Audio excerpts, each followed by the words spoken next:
Hi everyone, welcome back. तो इस video में हम लोग एक प्लेटफॉर्म बिजनेस मॉडल की बात करेंगे जो ऑटोमोबाइल सेक्टर से बिलोंग करता है। लेकिन सबसे पहले हम लोगों को पता करना पड़ेगा कि प्लेटफॉर्म बिजनेस होता क्या है। तो प्लेटफॉर्म बिजनेस बहुत इजी टू अंडरस्टैंड लैंग्वेज में अगर मैं बताऊं तो ये बिजनेस को कस्टमर के साथ जोड़ता है। समझ में नहीं आया? ठीक है, तो मैं एग्जाम्पल से समझाता हूँ आपको। जैसे हम लोग फ्लिपकार्ट और अमेज़न यूज़ करते हैं कुछ भी चीज़ खरीदने के लिए, है ना। बहुत सारे हम लोग यूज़र्स हैं जो फ्लिपकार्ट और अमेज़न यूज़ करते हैं। हम लोग यहाँ पे क्या खरीदते हैं? इलेक्ट्रॉनिक्स का प्रोडक्ट हो गया, अपैरल हो गया, बुक्स हो गया, टॉयस हो गया, कुछ भी प्रोडक्ट हम लोग यहाँ पे खरीदते हैं। लेकिन क्या ये सब प्रोडक्ट फ्लिपकार्ट और अमेज़न का है? नहीं है ना। ये दूसरे ब्रांड का है या फिर दूसरे सेलर का है जो क्या कर रहा है, अपने प्रोडक्ट को फ्लिपकार्ट नहीं तो अमेज़न में लिस्ट किया हुआ है और हम लोग जाके वहाँ पे ये प्रोडक्ट देखते हैं और फिर खरीदते हैं। तो इसमें क्या हुआ कि फ्लिपकार्ट या फिर अमेज़न एक प्लेटफॉर्म प्रोवाइड कर रहा है जहाँ पे बिजनेस ओनर्स या फिर दुकानदार अपना प्रोडक्ट को उस प्लेटफॉर्म में लिस्ट करा रहा है और हम लोग कस्टमर्स वहाँ पे जाके उस प्लेटफॉर्म में जाके वो प्रोडक्ट देखते हैं, फिर जाके प्रोडक्ट खरीदते हैं। तो ये क्या हुआ, प्लेटफॉर्म क्या हुआ, बिजनेस को कस्टमर के साथ जुड़ता है। ये एग्जांपल था। और एक एग्जांपल देते हैं। हम लोग खाना ऑर्डर करते हैं, कहाँ से ऑर्डर करते हैं? जोमेटो, नहीं तो स्विगी, नहीं तो और दूसरा कोई ऐप होगा। हम लोग यहाँ से क्या करते हैं? खाना ऑर्डर करते हैं। तो क्या हम लोग जोमेटो और स्विगी का खुद का रेस्टोरेंट से खाना ऑर्डर करते हैं? आप लोग देखे होंगे जोमेटो या फिर स्विगी अगर आप लोग यूज़ करते हैं तो आप लोगों को पता होगा कि वहाँ पे बहुत सारा रेस्टोरेंट आपको दिखाया जाता है जो क्या करता है, अपना जो खाना है मतलब मेनू है वो जोमेटो और स्विगी में लिस्ट कराता है। फिर हम लोग क्या करते हैं एज ए कस्टमर, हम लोग जोमेटो स्विगी का ऐप ओपन करते हैं, वहाँ पे जाके जो भी खाने का मन करे, जो भी रेस्टोरेंट का खाना हम लोगों को अच्छा लगे उसको क्या करते हैं, हम लोग उस प्लेटफॉर्म में जाके मतलब कि जोमेटो नहीं तो स्विगी में जाके हम लोग वहाँ से ऑर्डर करते हैं। जोमेटो स्विगी क्या करते हैं, वो रेस्टोरेंट से वही वाला खाना जो लोग हम ऑर्डर किए हैं उसको रेस्टोरेंट में जाके लेके आता है, फिर हम लोगों के घर में देके जाता है। तो ये सर्विस कौन प्रोवाइड कर रहा है? ये सर्विस प्रोवाइड कर रहा है जोमेटो नहीं तो स्विगी। ठीक उसी तरह जिस तरीके से अमेज़न और फ्लिपकार्ट क्या करता था, बिजनेस ओनर्स से या फिर दुकानदार से प्रोडक्ट क्या करता है, लेके आता है और हम लोगों के पास देके जाता है। तो यही है, मतलब एक प्लेटफॉर्म, एक मीडिया बनता है जो क्या करता है, बिजनेस को कस्टमर के साथ जोड़ता है।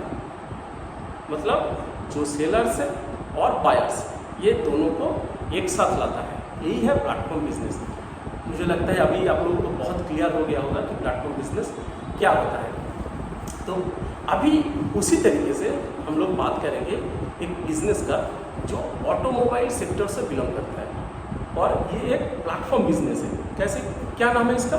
Car Trade Tech. तो कार ट्रेड टेक आप लोगों ने देखे होंगे, कोई भी बाइक या फिर कोई भी कार अगर आप गूगल में सर्च करते होंगे तो वहाँ पे पहले ही आपको कुछ वेबसाइट्स मिलेगा ऐसे करके, कार वाले, बाइक वाले, ऐसे करके आपको पहले ही वेबसाइट्स मिलेगा। तो ये एक्चुअली कार ट्रेड का ही प्लेटफॉर्म्स है जहाँ पे ये लोग क्या करते हैं, जहाँ पे ये लोग कार का लिस्ट कराते हैं, बाइक का लिस्ट कराते हैं, बाइक का, कार का रिव्यू देते हैं। मतलब कोई भी ऑटोमोबाइल्स का हो गया, ये लोग क्या करते हैं, उसको रिव्यू करते हैं, उसका टेक्निकल स्पेसिफिकेशन आपको बताता है, उसका वैल्यूएशन बताता है। ठीक है, तो कार ट्रेड का यही प्लेटफॉर्म है। कार ट्रेड क्या करता है, जो भी ऑटोमोबाइल डीलर्स होता है या फिर जो भी OEMs होता है, मतलब कि ओरिजिनल इक्विपमेंट मैन्युफैक्चरर्स, मतलब कि जो लोग गाड़ी या फिर बाइक बनाता है, जो कंपनीज, जैसे आपका ऑटोमोबाइल का गाड़ी कौन बनाता है? जैसे महिंद्रा एंड महिंद्रा हो गया, आपका टाटा मोटर्स हो गया, मारुति सुजुकी हो गया, ऐसे बहुत सारे गाड़ी बनाने वाला कंपनीज है जो कि क्या करता है, कार ट्रेड के प्लेटफॉर्म, स्पेसिफिकली हम लोग कहें कि कार ट्रेड का ही कार वाले जो प्लेटफॉर्म है वहाँ पे लिस्ट कराता है। ठीक उसी तरीके से बाइक वाले में, जो बाइक वाले जो प्लेटफॉर्म होता है उसमें बाइक लिस्ट कराते हैं। कौन लिस्ट कराता है? जो बाइक OEMs होता है, मतलब कि आपका बजाज हो गया, TVS हो गया, होंडा हो गया, ये सब जो बाइक बनाने वाला OEMs होता है, ये अपने प्रोडक्ट को कार ट्रेड के जो बाइक वाले प्लेटफॉर्म है वहाँ पे लिस्ट कराते हैं। बहुत सारे डीलर्स भी होता है जो कि अपना उनके पास जो भी पोर्टफोलियोज होता है, कार का हो सकता है, बाइक का हो सकता है, 3 व्हीलर्स का भी हो सकता है, जो कि अपने प्रोडक्ट को कार ट्रेड में लिस्ट कराते हैं। समझ में आ गया? तो कार ट्रेड क्या करता है? कार ट्रेड ठीक उसी तरह काम करता है जैसे फ्लिपकार्ट या फिर जोमेटो कर रहा था। ये लोग जो भी बिजनेस ऑनर्स हैं वहाँ से ये लोग गाड़ी लिस्ट कराते हैं सबसे, बिजनेस ऑनर्स या फिर OEMs जो भी है, ये लोग क्या करता है, कार ट्रेड के प्लेटफॉर्म में गाड़ी लिस्ट कराते हैं। फिर कस्टमर्स, हम लोग जैसे कस्टमर्स क्या करते हैं, कार ट्रेड मतलब कार वाले नहीं तो बाइक वाले प्लेटफॉर्म में जाके हम लोग कार का या फिर बाइक का रिव्यू देखते हैं, फिर हम लोग को अच्छा लगता है तो खरीद भी लेते हैं। ऐसा ही होता है, मतलब मैं बेसिक अंडरस्टैंडिंग के लिए समझा रहा हूँ कि कार ट्रेड का बिजनेस मॉडल ऐसा ही होता है। तो कार ट्रेड क्या कर रहा है यहाँ पे? कार ट्रेड का ना कोई खुद का इन्वेंट्री है और ना ही कार ट्रेड अपना कोई दुकान बैठाया है कि वहाँ से आप लोग कार ट्रेड का खुद का गाड़ी है, कार ट्रेड बेचता है, नहीं है ना। ये क्या कर रहा है? ये एक सीमलेस सर्विस प्रोवाइड कर रहा है। किसको कर रहा है? ये दोनों को कर रहा है, बिजनेस को भी कर रहा है और कस्टमर जो वो गाड़ी या फिर बाइक खरीदना चाहता है उनको भी सर्विस प्रोवाइड कर रहा है। तो क्या हो गया? कार ट्रेड एक क्या हो गया? प्लेटफॉर्म हो गया जो एक टेक्नोलॉजी ड्रिवन सीमलेस एक्सपीरियंस दे रहा है बिजनेस ओनर्स को और कस्टमर्स को। तो ये क्या कर रहा है? ये अपने प्लेटफॉर्म में बहुत सारा गाड़ी को लिस्ट करा के कस्टमर के साथ इंटरेक्ट कराता है, क्योंकि इनके प्लेटफॉर्म में हर महीने हर दिन करोड़ों के कस्टमर्स वेबसाइट विजिट करते रहता है। तो कार ट्रेड क्या हो गया? एक टेक्नोलॉजी ड्रिवन ओमनी चैनल और लाइट एसेट एक बिजनेस हो गया, जहाँ पे ये लोग क्या कर रहे हैं? ये लोग कस्टमर और बिजनेस ओनर्स को एक सीमलेस सर्विस प्रोवाइड करा रहा है। और क्या करता है कार ट्रेड? कार ट्रेड का और भी जैसे मैंने बताया कि कार वाले हैं, बाइक वाले हैं, इसका और भी 2-3 प्लेटफॉर्म्स है, जैसे car trade exchange. Car trade exchange में ये लोग क्या करता है? ये लोग पुराना गाड़ी लेके नया गाड़ी बेचता है। फिर हो गया आपका श्रीराम ऑटोमॉल्स में ये लोग क्या करता है कि ये लोग जो भी पुराना या फिर बहुत विंटेज जो गाड़ियाँ होते हैं उसका ऑक्शन करते हैं, मतलब जिसको नीलामी कहते हैं, तो उस गाड़ी का ये लोग नीलामी करते हैं। कौन करता है? श्रीराम ऑटोमॉल। ये भी कार ट्रेड का ही एक प्लेटफॉर्म है। फिर हम लोग इनका और 2 प्लेटफॉर्म देखेंगे तो ऑटोबीज और एडवेट ऑटो करके इन दोनों प्लेटफॉर्म भी इनके पास है। हाल ही में ये लोग क्या किया, OLX करके, जो हम लोग को पता है OLX के बारे में, OLX को एक्वायर किया। OLX क्या करता है? पुराना जो भी सेकेंड हैंड जो भी गाड़ी होता है या फिर बाइक होता है या फिर कुछ भी सामान होता है, तो वो OLX की जो प्लेटफॉर्म है वहाँ पे बायर्स और सेलर्स को इंटरेक्ट कराता है। तो कार ट्रेड का यही है बिजनेस मॉडल। समझ में आया कार ट्रेड का बिजनेस मॉडल क्या है? कार ट्रेड क्या कर रहा है?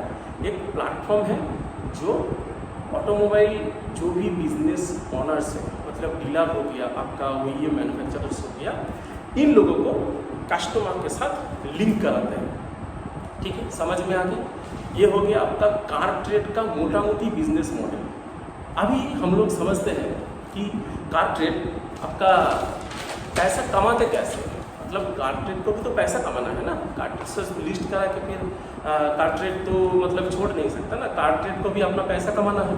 तो कार ट्रेड का जो सोर्स ऑफ प्रॉफिट या फिर सोर्स ऑफ सेल्स कहाँ से आता है, सोर्स ऑफ रेवेन्यू कहाँ से आता है, ये हमको पता करना पड़ेगा।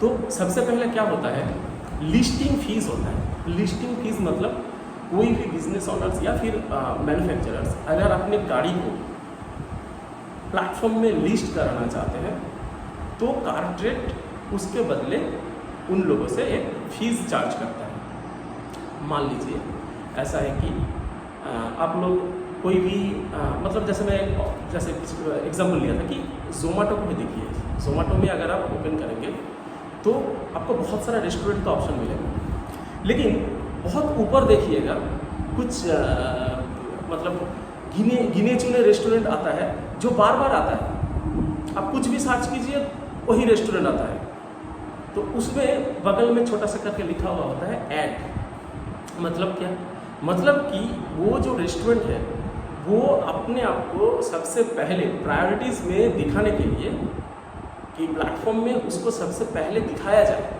इसीलिए क्या करता है वो लोग एक लिस्टिंग एक्स्ट्रा चार्ज जोमेटो को पे करता है।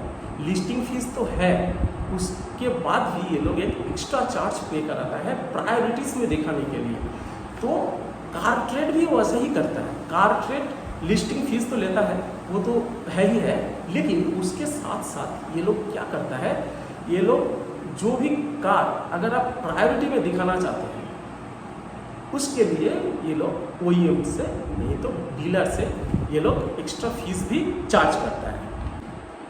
और एक कहाँ से इन लोगों को रेवेन्यू आता है, और एक आता है इन लोगों को ट्रांजैक्शन कमीशन। मतलब कि कोई भी सक्सेसफुल ट्रांजैक्शन के लिए, मतलब मान लीजिए बिजनेस ओनर्स गाड़ी लिस्ट किया, ठीक है, कस्टमर बहुत सारा कस्टमर आया देखा, ठीक है, लेकिन एक कस्टमर जो गाड़ी लेने के लिए तैयार है और गाड़ी ले भी लिया कारट्रेड के प्लेटफॉर्म से, तो इसके लिए ये जो ट्रांजैक्शन कंप्लीट हुआ बिजनेस ओनर को भी फायदा हुआ, कारट्रेड को भी फायदा हुआ। कारट्रेड क्या करता है, ये एक कमीशन देता है, तो इसी को कहते हैं ट्रांजैक्शन कमीशन। तो इस यहाँ से आता है, तो पहला आपका रेवेन्यू आ रहा है क्या है, लिस्टिंग फीस से, फिर आ रहा है कहाँ से, ट्रांजैक्शन चार्ज से, फिर ऑनलाइन एक्टिविटी सॉल्यूशन। कैसे, जैसे मैंने बताया वही है, एक ही चीज़ है कि ये स्पॉन्सर्ड लिस्टिंग कराते हैं। स्पॉन्सर्ड लिस्टिंग मतलब कोई भी मान लीजिए कोई भी कंपनी हो आज नया गाड़ी लॉन्च किया, तो कस्टमर को तो बताना ही पड़ेगा ना कि मेरा ये गाड़ी लॉन्च हुआ है, आप लोग इसका फीचर्स देखिए, टेक्निकल स्पेसिफिकेशन देखिए क्या है, इसका प्राइस पॉइंट कितना है, वो जस्टिफाई करता है कि नहीं, तो ये सब कौन बताएगा। तो ये सब कंपनी तो बताता है, लेकिन इसका कस्टमर के लिए ट्रस्टेड सोर्स क्या है, कार वाले नहीं तो बाइक वाले, है ना, क्योंकि गूगल सर्च में सबसे पहले तो यही आता है, और इनके प्लेटफॉर्म में बहुत सारा कस्टमर, करोड़ों का कस्टमर इनके प्लेटफॉर्म विजिट करते हैं। तो इसीलिए जो भी मैन्युफैक्चरर है या फिर जो भी डीलर है, नया गाड़ी को लॉन्च करा के ये लोग कारट्रेड के प्लेटफॉर्म में लिस्ट कराते हैं एडवर्टाइजमेंट के तौर पर, और यही एडवर्टाइजमेंट के लिए कारट्रेड को पैसा मिलता है। फिर हो गया लीड जनरेशन। लीड जनरेशन मतलब मान लीजिए आप कोई डीलर कोई सेकेंड हैंड गाड़ी बेचना चाहता है, वो क्या करेगा, वो गाड़ी को कारट्रेड के प्लेटफॉर्म में लिस्ट कराएगा। तो अगर वो गाड़ी सेकेंड हैंड गाड़ी है, वो गाड़ी कारट्रेड के प्लेटफॉर्म में लिस्ट होगा, और फिर कस्टमर आके अगर वो गाड़ी को खरीदेगा, ठीक है, वो गाड़ी को खरीदने के लिए कस्टमर कौन ला रहा है, कारट्रेड ला रहा है। तो इसीलिए इसको कहते हैं लीड जनरेशन। मतलब एक गाड़ी खरीदने के लिए या फिर एक बाइक खरीदने के लिए एक लीड जनरेट हो गया, एक कस्टमर मिल गया बिजनेस को, तो इसके लिए भी कारट्रेड को एक फीस मिलता है। तो ऐसे ही करके कारट्रेड और क्या करता है, जो भी फिनेंशियल एक्टिविटीज़ है, जो भी इंस्टीट्यूशन है, जैसे आपका बैंक्स हो गया, इंश्योरेंस कंपनी हो गया, ये लोग क्या कराते हैं, गाड़ी का कार का इंश्योरेंस कराते हैं। तो इस गाड़ी और कार क्या है, एक डिप्रिसिएटिंग एसेट है, ठीक है। तो हर साल गाड़ी का या फिर कार हो गया, बाइक हो गया, या फिर कोई भी व्हीकल हो गया, पैसेंजर व्हीकल हो सकता है, या आपका 3 व्हीलर्स हो सकता है, ये सब का क्या होता है ना, हर साल इन लोगों का वैल्यू कम हो जाता है। तो कितना कम हो रहा है या फिर उस साल में इसका वैल्यू क्या होने वाला है, तो ये वैल्यूएशन कौन करता है, ये वैल्यूएशन भी कार ट्रेड प्रोवाइड कराता है। तो यहाँ से भी इन लोगों को एक रेवेन्यू आ गया। ठीक है, तो मतलब समझ में आ रहा है कि कार ट्रेड का बिजनेस मॉडल क्या है और कार ट्रेड का रेवेन्यू कहाँ से आता है। तो यही है बात, मतलब इसका सबसे बड़ा जो रेवेन्यू का पोर्शन है वो कहाँ से आता है, लिस्टिंग और एडवर्टाइजमेंट से। क्योंकि कोई भी बिजनेस ओनर्स जब भी कार ट्रेड में अपना गाड़ी को लिस्ट कराते हैं तब कार ट्रेड का पैसा मिलता है। कोई भी गाड़ी को अगर एडवर्टाइजमेंट के तौर पे कोई भी बिजनेस कोई मैन्युफैक्चरर्स या फिर कोई भी रिटेल आपका डीलर हो गया, वो अगर अपने कार ट्रेड के प्लेटफॉर्म में गाड़ी को प्रायोरिटीज़ में सेट कराना चाहते हैं तो इसके लिए भी कार ट्रेड को पैसा मिलता है। तो ये हो गया मोटा मोटी कार ट्रेड का बिजनेस मॉडल।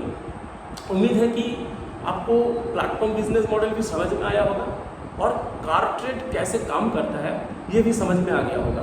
इनका और भी बहुत सारा सर्विसेज है, जैसे ये लोग डीलर्स को भी एक CRM सर्विसेज मतलब कस्टमर रिलेशनशिप मैनेजमेंट का सर्विसेज भी प्रोवाइड करता है। ये बहुत इन लोगों का जो रेवेन्यू स्ट्रक्चर है इनमें बहुत कम आता है, मतलब रेवेन्यू में बहुत कम कंट्रीब्यूट करता है, लेकिन ये लोग ये काम करता है। धीरे धीरे ये काम भी बढ़ाएगा क्योंकि डीलर के पास कस्टमर का रिलेशनशिप, कस्टमर एक गाड़ी शो कराने से कस्टमर लाने तक जो भी काम है ये कोई भी डीलर के लिए ये करता है। तो ये भी है कार ट्रेड का रेवेन्यू सोर्स ऑफ रेवेन्यू है। तो ये हो गया कार ट्रेड का भी जितना भी था ये मैंने बता दिया। अब एक बहुत ये ध्यान से सुनिए कि कार ट्रेड पैसा कब, मतलब कार ट्रेड का सेल्स कब ज़्यादा होता है और सेल्स थोड़ा सा कम कब होता है। ये बात बहुत बेसिक सी नॉलेज है, मतलब बहुत मतलब प्रैक्टिकल सा नॉलेज है। इसके लिए कोई आपको मतलब किताबें या फिर एक कुछ मतलब वैल्यूएशन बुक पढ़ना नहीं पड़ेगा। इसके बहुत सिंपल से अंडरस्टैंडिंग है जो कार ट्रेड अपना मैनेजमेंट पल में कार ट्रेड का मैनेजमेंट खुद बताता है कि मान लीजिए जब ऑटोमोबाइल का स्लो डाउन चलता है, मतलब क्या, ऑटोमोबाइल या फिर बाइक के बिजनेस में उतना ज़्यादा ग्रोथ नहीं है, मतलब सप्लाई बहुत है, सप्लाई गाड़ी भरा, मतलब डीलर के पास इन्वेंट्री बहुत सारा है, गाड़ी मतलब पूरा भरा हुआ है शोरूम में, लेकिन कस्टमर्स बहुत कम है। तो यहाँ पे क्या होगा, इस टाइम पे हम लोग क्या कहेंगे कि ऑटोमोबाइल सेक्टर में स्लो डाउन चल रहा है।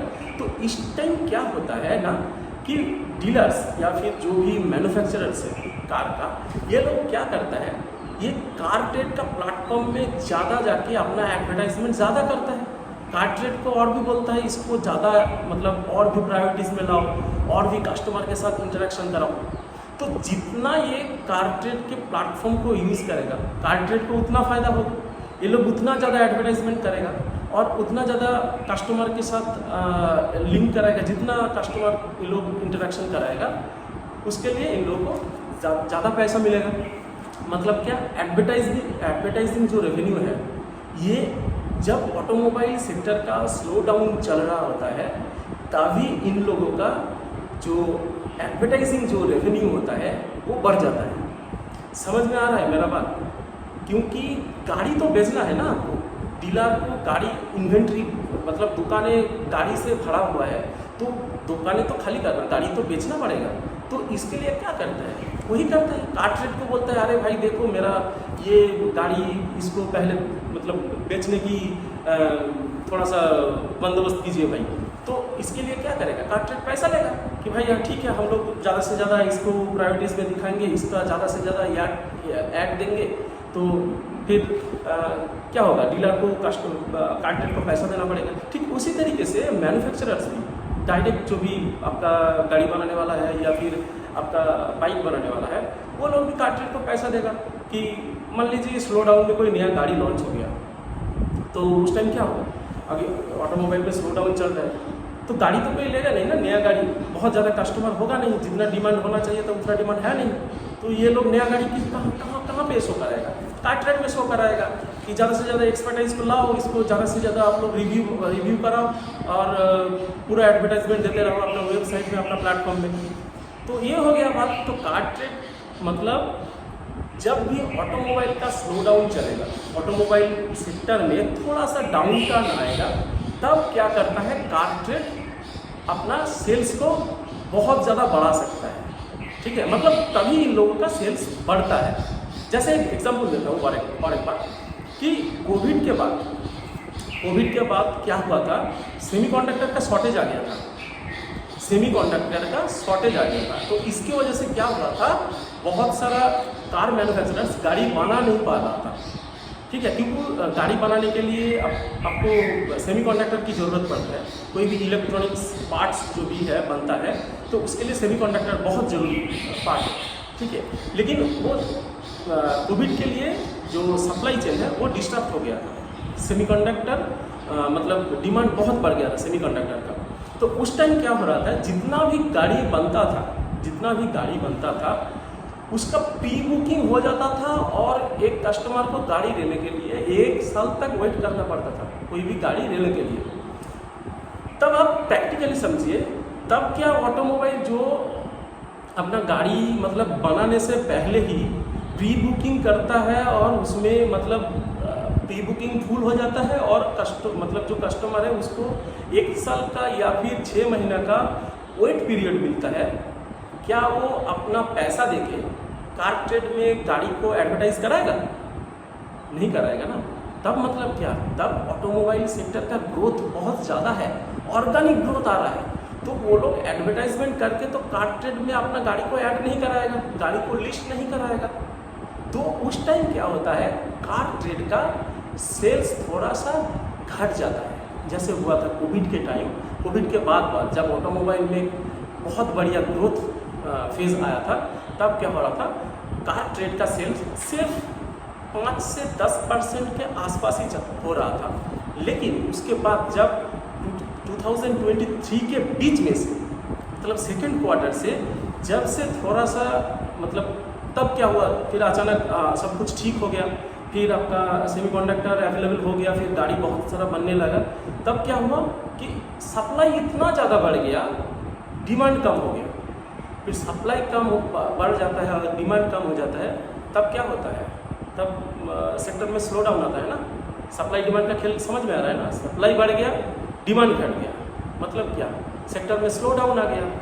हाँ, तो तब क्या हुआ, कार ट्रेड का देखिएगा, तब ग्रोथ बहुत बढ़िया आया, मतलब कि फिर वो 30% 40% से ग्रो करने लगा। तो अभी का माहौल ऐसा ही है। अभी भी आप लोग देखेंगे कि लास्ट 5-6 क्वार्टर से ऑटोमोबाइल सेक्टर का ग्रोथ उतना ज़्यादा है नहीं, लेकिन कार ट्रेड अपना बहुत बढ़िया रिजल्ट, अभी भी फिनेंशियल जो रिजल्ट आ रहा है वो बहुत बढ़िया रिजल्ट दिखा रहा है। तो इसीलिए आप देखेंगे ना, जब कोविड के बाद जब ऑटोमोबाइल का सेक्टर बहुत तेज़ी से बढ़ रहा था, तब कार ट्रेड का सेल्स उतना आ नहीं रहा था, तो स्टॉक गिर गया था। फिर अभी रिबाउंड कर रहा है कब, जब अपना ऑटोमोबाइल का सेक्टर का ग्रोथ उतना नहीं है और कार ट्रेड को फ़ायदा मिल रहा है। कार ट्रेड ऐसा नहीं है कि आप सिर्फ इसी साइकिल से मतलब कार ट्रेड अपना बिजनेस करता है। कार ट्रेड का जैसे मैंने बताया कि बहुत सारा बिजनेस वर्टिकल्स है जिसमें ये काम करते हैं। जैसे बहुत सारा आपका सर्विसेज प्रोवाइड करते हैं, सिर्फ गाड़ी बेचने का या फिर गाड़ी खरीदने का ये लोग मतलब बिजनेस नहीं है। इन लोगों को बहुत सारा सर्विस ये लोग प्रोवाइड करता है। तो समझ में आया बात। तो ये था प्लेटफॉर्म बिजनेस। प्लेटफॉर्म बिजनेस क्या होता है, सबसे पहले बहुत बड़ी जो प्लेटफॉर्म बिजनेस का सबसे बड़ा एडवांटेज क्या होता है कि इन लोगों के पास कोई इन्वेंटरी रखने की ज़रूरत नहीं है। एक एसेट लाइट बिजनेस मॉडल है, टेक्नोलॉजी ड्रिवन। इसीलिए क्या होता है, ये बहुत ज़्यादा स्केल कर सकता है, मतलब बहुत ज़्यादा बिजनेस को अपना बढ़ा सकता है। ये इसके लिए क्या करना पड़ेगा, इन लोगों को सिर्फ बहुत एक्सपर्टाइज हायर करना पड़ेगा। क्योंकि बहुत सारा गाड़ी अगर लिस्टेड होगा, बहुत सारा गाड़ी नया गाड़ी आ रहा है, नया बाइक आ रहा है, तो इन लोगों को एक्सपर्टाइज की ज़रूरत पड़ेगा ना, रिव्यू करने के लिए, बहुत जल्दी रिव्यू करने के लिए, अपने वेबसाइट में डालने के लिए। तो इन लोगों को सिर्फ किस में खर्चा करना पड़ता है, इन लोगों को सिर्फ खर्चा करना पड़ता है अपना वेबसाइट बिल्ड करने के लिए, टेक्नोलॉजी और भी नया टेक्नोलॉजी लाने के लिए और एक्सपर्टाइज हायर करने के लिए। बस यही है कार ट्रेड का मतलब बिजनेस, यही है। ये लोग दूसरे का गाड़ी बेचता है, कस्टमर को लिंक कराता है और बीच में से ये लोग अपना रेवेन्यू लाता है। तो बहुत easy to understand business model है। आप लोग इसको पढ़िए, अच्छा लगेगा। कार ट्रेड का बिजनेस मॉडल, इसको आप लोग अभी इस मॉडल में या अभी इस सेक्टर में एक अच्छा ग्रोथ चल रहा है, लेकिन आपको ट्रैक करना पड़ेगा। कभी भी ऑटोमोबाइल सेक्टर का अगर आएगा तो ऑटोमोबाइल सेक्टर भी अभी सेक्टर डाउन चल रहा है, कभी ना कभी तो इसका फिर से सप्लाई घट जाएगा, फिर से डिमांड बढ़ जाएगा, फिर ऑटोमोबाइल सेक्टर रिबाउंड करेगा, तब जाके देखना है कि कार ट्रेड अपने बिजनेस को कैसे सस्टेन कराता है। तो समझ में आया? तो यही था बात कार ट्रेड का बिजनेस मॉडल, कार ट्रेड का आपका सेक्टर का एनालिसिस। तो ठीक है, मिलते हैं नेक्स्ट वीडियो में। Bye bye.